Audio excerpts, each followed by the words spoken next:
Isa ang patay sa sunog sa Marikina kaninang madaling araw. Binalikan lang daw ng biktima ang kanyang bag at hindi na nakalabas. Nagbabalik si Nina Ongpauco.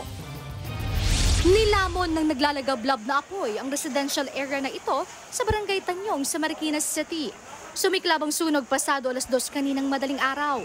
Nabulabog ang mga residente sa lugar. Si Tatay Jaime na nasa lamayan daw nang mangyari ang sunog. May tumatawag sa akin, Kuya Ami, may bahay niyo susunog. Nung pumasok ako, nagkap mo ng pag-dispenser.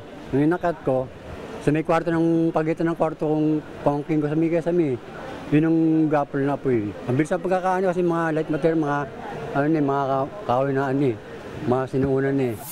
Ang bata namang ito, emosyonal na humarap sa media, kasama ang nag-iisang alagang aso na naisalba niya mula sa sunog. Buti na lang po buhay yung pamilya ko. Ang hirap po mawala ng bahay. Opo. Sobrang sakit po. Naman mo namin yung bahay na yun.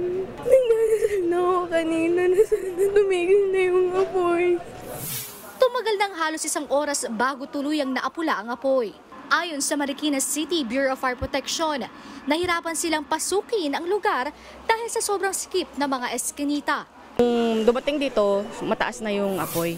So ito ang namin, mga estimated na damages, mga nasa more or less 100,000.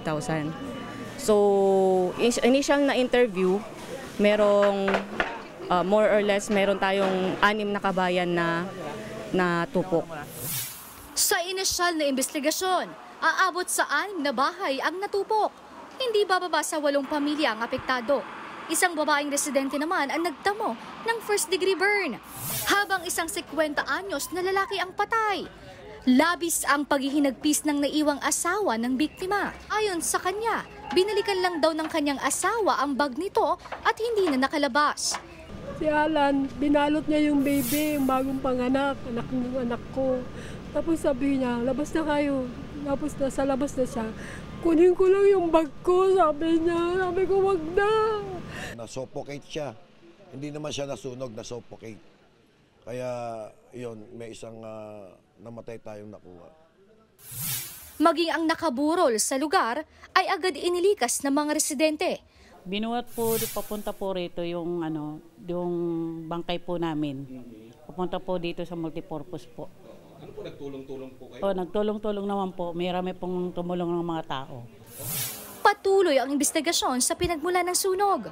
Nagbabalita mula sa Frontline, Nina Ongpauco, News 5. Mga kapatid, Nikki de Guzman po. Para sa pasada ng mga rumaratsyadang balita, mag-follow at mag-subscribe na sa social media pages ng News 5.